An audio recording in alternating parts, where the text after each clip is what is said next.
What's up with that? Oh, I forgot to turn it on. That's stupid. We about ready to get this last video out the way. Let's go to the home screen and see what we got. Um, I wanted to make sure I at least do 8 videos. So if I don't get all the views I need for today, at least I know I tried my best.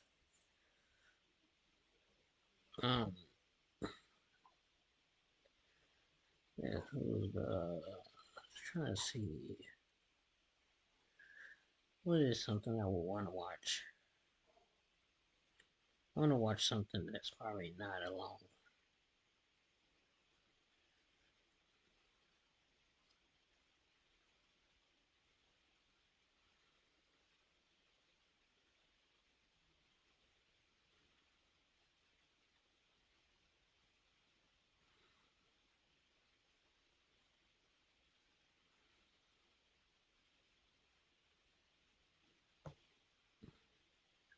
I'm looking at anything on here that looks good to me. Okay, let's look at this. 2K16.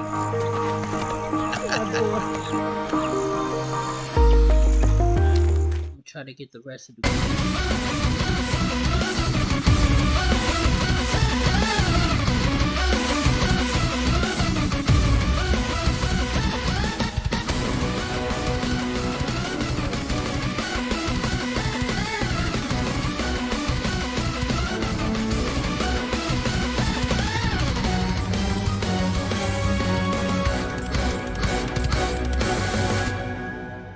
was that a hole? What was that?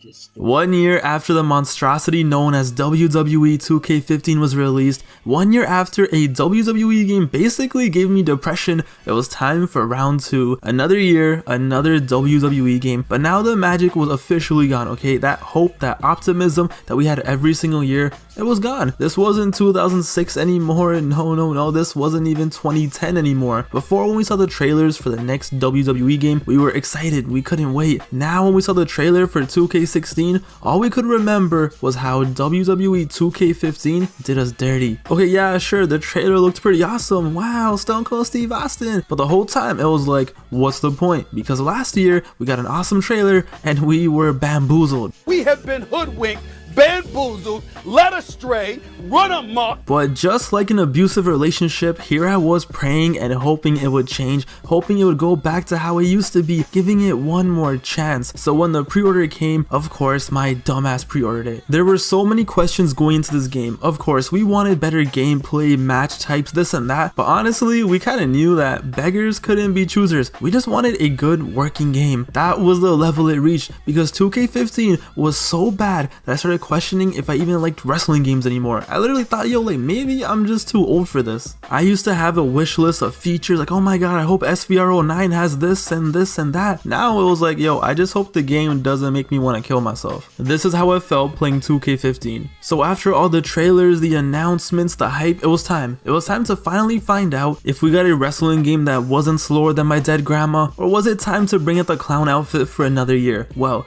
gentlemen and the 5 ladies who watch my videos for some reason, let's take a look back at WWE 2K16. Marcus is a connoisseur of anything that's free, so he was happy to read the disclaimer on TurboTax Free Edition. Roughly 37% of tax.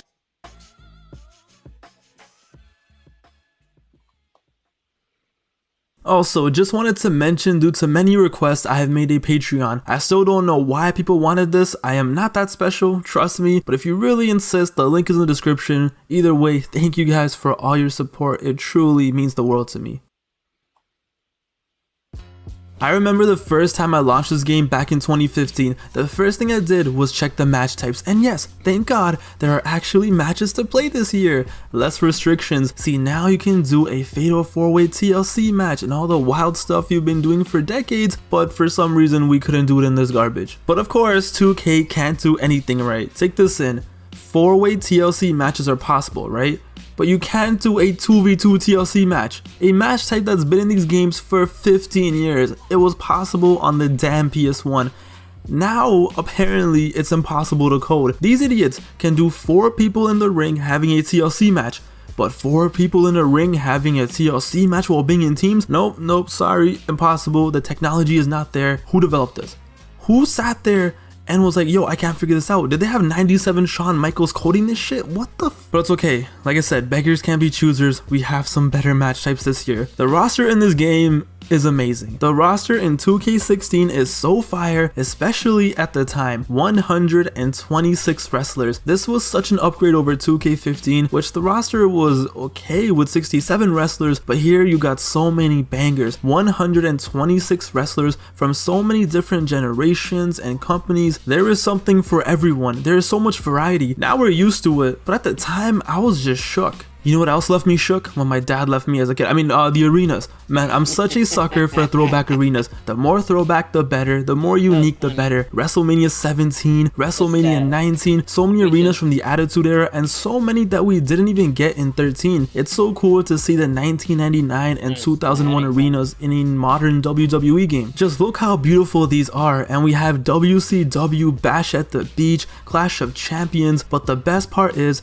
Kraton Arena has returned, and this mode came back like prime John Cena at the 2008 Royal Rumble. Now you could upload your own logos, mix in the next gen graphics and lighting. I have so many cool arenas downloaded and they look better than ever. Now they look legit. Velocity, SmackDown, even older WrestleManias, it's perfect. Now custom arenas look like they're a part of the game. They don't feel like custom arenas. And that's what, love it or hate it, that these 2K games did right. Even in 15, they just look so good. The graphics, the entrances, the arenas, the aesthetic, the presentation, it's just awesome. It feels so lifelike. There are some solid additions that were introduced in this game. The breakout feature was introduced for the first time here, and the first time I used it, I was speechless at how seamless it was and how well done it was. I expected like 50 loading screens, the game crashing, my PS4 catching on fire, but nah, it's good. It's literally seamless. It just transitions exactly into the gameplay. And speaking of gameplay, the gameplay is so much better than 15. Look, it still has that slow simulation 2K gameplay, but it's just so much smoother, and now I don't get depressed having a simple wrestling match because it feels so much better. The slow, annoying gameplay that 2K15 brought was still here, but it was relaxed a lot. This game introduced reversal limits, so no longer can you just spam reversals. Now you got a few to start and you have to use them wisely, which I'm not gonna lie, I don't mind this. I know some people hate this, but I like now how you kind of have to use a strategy. You can't just spam R2 like your life depends on it. Now you don't waste your reversal on a strike, you know, you might want to save it for a finisher that's coming up or a grapple. You actually have to think a little bit. Oh, you only have one reversal? Let me calm down, play a bit smarter, and get my reversals up, and then I can go crackhead mode. I don't mind it, but the best part is you can turn it off. So yeah, if you don't like it, just turn off reversals, and while you're at it, just turn off the stamina and honestly just go crazy. This game becomes so different and honestly might tailor your needs much better this way. So at least you have options. You want a fast-paced game, spam reversals and go crazy and never get tired, basically have a Young Bucks match, you can do it. But at the same time, if you want those, you know, more realistic WWE main event matches, do it up. What I love about this game to this day is that it's right before 2K17, meaning there's no restrictions to where you want to place your weapons. You still have that freedom. So it's a 2K game with that simulation style and realism, but at the same time, it still has some crazy ragdoll physics in its DNA left over, and the ability to cause mayhem wherever, whenever, with weapons and the environment. So yeah, put tables and ladders wherever you want, do what you want. Is it SVR 11? Not even close, but trust me, there's still freedom in here. You can still have fun. Mixed in with the realistic gameplay like the tired finishers and animations, it's such a good balance between the 2K gameplay we know, but some of that freedom from the older SmackDown vs. Raw games, which was sadly taken away in 17, which going back I just appreciate it so much because these days I can't even place a ladder where I want to. The gameplay is just such an improvement over 2K15 because at the end of the day it's so much more smooth and polished, the match flow is better. This is what 2K15 should have been. If 16 was released as the introduction to the simulation style instead of the broken mess of 15, I assure you many more people would have opened up to this style of wrestling games, but 2K15 was just so garbage. It just turned off so many people that they would just never like these games, which I totally understand, but I can't lie. Even in 2020, I sat here playing this game and I enjoyed playing the actual matches, where 2K15, I questioned my existence. Universe mode is pretty fun. The thing is though, like every other universe mode, you gotta make your own fun. This isn't WWE 12 with crazy cutscenes. Now honestly, there's probably like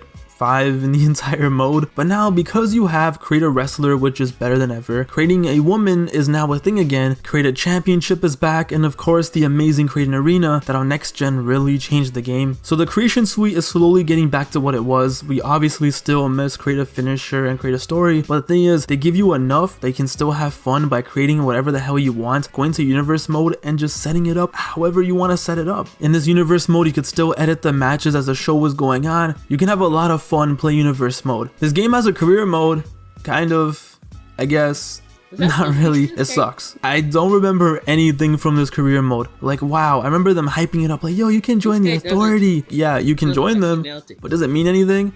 No, once again, it's just a career mode. You start in NXT, you slowly grind up the ranks, but nothing means anything. Yeah, every now and then you might get a cool cutscene, but the issue is, you'll get a cool cutscene, and then you're back to being a random guy playing random matches for absolutely no reason. It's like the career mode forgets you're in a storyline. This game tried so hard to be so elite, like, wow, 15 years of story mode. Bro, 15 years? What, did I catch a manslaughter charge? What the hell am I gonna do for 15 years? Just give me like 2-3 years of actual good content. So yeah, the story mode is 15 years, but there's like 25 minutes worth of cutscenes. What?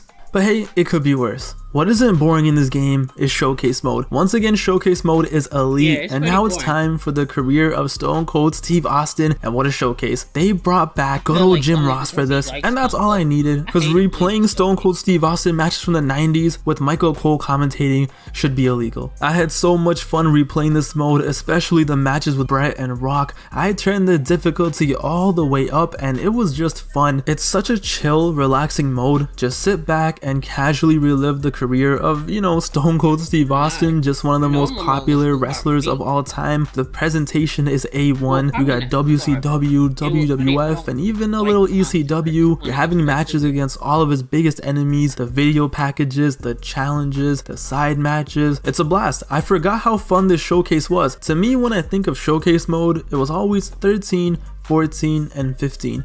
But now I replayed this and like, yo, I just had so much fun playing Stone Cold Steve Austin's career. It's just really well made. Playing WrestleMania 19 Rock versus Austin on legendary difficulty is some of the most fun I've had in a wrestling game in a long time. This is what Showcase mode is all about. Like, yo, I love Daniel Bryan, but what am I gonna do reliving stuff from 2013 and 2015? All the arenas look the same, it's the same wrestlers, and it just literally happened like 7 years ago. Here though, it's the 90s and early 2000s. We got a Rumble, we got legendary WrestleMania matches, we get to fight the boss, have a Buried Alive match. It has it all. Would I have preferred a proper story mode though instead of showcase mode? Of course, but I had too much fun playing this. Maybe one day in a WWE 2K game we might get a proper career mode and a proper showcase mode in one game, but yeah, first we need a working game. All in all, 2K16 is good. Yeah, it's good. Somehow, some way, it's actually good. This is what 2K15 should have been. Like I said, if this was the intro to simulation style wrestling games, I think the fans would have opened up better. All these years later, it's still pretty fun because you still have freedom to wild out, and yet it still has that realistic Yeah, I think when this came out, 2K19 was out. I was about to say, we got 2K22, 2K23. What you talking about, brother? But I get it. I get